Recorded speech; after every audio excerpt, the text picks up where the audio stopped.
నకిలీ మద్యం కేసులో సిట్ ఎక్సైజ్ అధికారులు ఛార్జ్ షీట్ దాఖలు చేశారు. 25 మందిపై అభియోగాలతో పాటు మొత్తం 89 మందిని సిట్ ఎక్సైజ్ అధికారులు సాక్షులుగా చేర్చారు.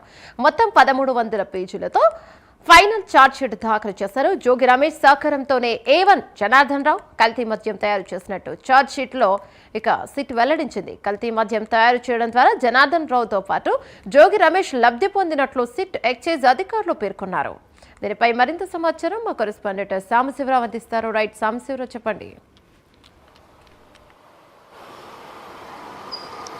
యమున, మనం చూసుకున్నట్లయితే కనుక ఏదైతే ఆంధ్రప్రదేశ్లో కలకలం రేపినటువంటి మద్యం కుంభకోణం కేసు ఏదైతే ఉందో ఈ కేసులో కీలకమైనటువంటి పరిణామం ప్రస్తుతం చోటు చేసుకుందని చెప్పాలి. దీనికి సంబంధించి కేసు విచారణ చేసినటువంటి సిట్ అధికారులు ఎవరైతే ఉన్నారో వారందరూ సిట్ అధికారులు, అదేవిధంగా ఎక్సైజ్ శాఖకు సంబంధించినటువంటి వారు ఇరువురి సమక్షంలో 1300 పేజీలతో కూడినటువంటి ఒక ఛార్జ్ షీట్ని అయితే మాత్రం ఈరోజు కోర్టు ముందు దాఖలు చేయడం జరిగింది.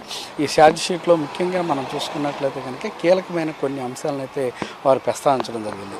నకిలీ మద్యం ద్వారా ఎవరెవరికి డబ్బులు అందాయి, A1 నిందితుడిగా ఉన్నటువంటి జనార్దన్ రావుతో పాటు జోగి రమేష్ ఎవరితో సన్నిహితంగా ఉండేవారు, వారి నుంచి అంటే ఈ నకిలీ మద్యం ద్వారా వచ్చినటువంటి మనీకి సంబంధించి లావాదేవీలకు సంబంధించి ఇవన్నీ ఎక్కడికి పంపించారు, విజయవాడ చుట్టుపక్కల ప్రాంతాల్లో మద్యానికి సంబంధించి ఎటువంటి అక్రమంగా జరిగిందని, అదేవిధంగా స్పిరిట్ చాలా ప్రాణానికి ప్రమాదకరమైనటువంటి స్పిరిట్ని ఏ విధంగా ఉపయోగించారు, అదేవిధంగా కల్తీ చేసే విధానంలో బ్రాండెడ్ బాటిల్స్ యొక్క మూతలకు సంబంధించి కావచ్చు, బాటిల్స్కి సంబంధించి కావచ్చు, స్టిక్కర్స్కి సంబంధించి కావచ్చు, అదంతా కూడా అంటే విజయవాడ కేంద్రంగా అంటే చుట్టుపక్కల కేంద్రాల్లోనే జరిగినట్టుగా వారు వివరించడం. అదేవిధంగా ఇదే మనం చూసుకున్నట్లయితే మద్యాన్ని పక్క రాష్ట్రాల్లో ఉన్నటువంటి ఆంధ్రప్రదేశ్లో అప్పట్లో మద్యం కాస్ట్లీగా ఉండటంతో చౌక మద్యాన్ని పక్క రాష్ట్రాల్లో నుంచి ట్యాక్స్ తక్కువగా ఉండేటటువంటి రాష్ట్రాల నుంచి కూడా తెప్పించి అమ్మారు,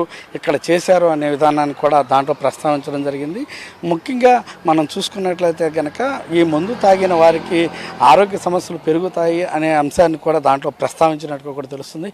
మొత్తంగా మనం చూసుకున్నట్లయితే కనుక ఈ యొక్క సిట్టి ఇచ్చినటువంటి దాఖలు చేసినటువంటి 1300 పేజీల యొక్క ఛార్జ్ షీట్లో పూర్తిగా మద్యం కుంభకోణానికి సంబంధించినటువంటి అవకతవకలన్నింటినీ కూడా పిన్ను చెప్పినటువంటి పరిస్థితి. దీనికి సంబంధించి 25 మంది ఇప్పటికే దోషులుగా ఉన్నటువంటి పరిస్థితి, వారిపైన అభియోగాలు ఉన్నటువంటి పరిస్థితి.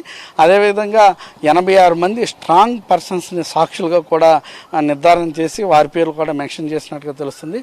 మొత్తంగా ఈ విషయానికి సంబంధించి రాష్ట్ర ప్రభుత్వానికి సంబంధించి అప్పట్లో పనిచేసినటువంటి ప్రభుత్వం ఏదైతే ఉందో ఆ ప్రభుత్వానికి సంబంధించి భారీగా అవకతవకలు జరిగినాయి అంటూ కూడా ఈ యొక్క నివేదికలో చేసినటువంటి పరిస్థితి. ఈ నివేదిక ఇచ్చే క్రమంలో దీనికి సహకరించినటువంటి వారు అటు అధికారులు ఎవరైతే ఉన్నారో అధికారులతో పాటు అప్పటి ప్రభుత్వంలో ఉన్నటువంటి వారు పనిచేసినటువంటి వారు ఎవరైతే ఉన్నారో వారందరి పేర్లు అంటే దాన్ని అయితే కూడా సిట్టు ఆ యొక్క 1300 పేజీల నివేదికలో పొందుపరిచి ఇచ్చినట్టుగా కూడా తెలుస్తుంది.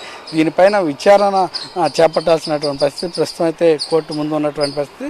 దీని తదనంతరం విచారణ చేపట్టినటువంటి కోర్టు వారికి సమ్మన్లు కూడా పంపాల్సినటువంటి పరిస్థితి ఉంటుంది రానున్నటువంటి రోజుల్లో. కాబట్టి రానున్నటువంటి రోజుల్లో సమ్మన్లు పంపుతారా లేక దానిపైన ఇంకా విచారణ చేయాలంటారా ఏదనేది మాత్రం కోర్టు నిర్ణయంతో ఆధారపడి ఉంది. Yamuna, thank you Sambasivarao.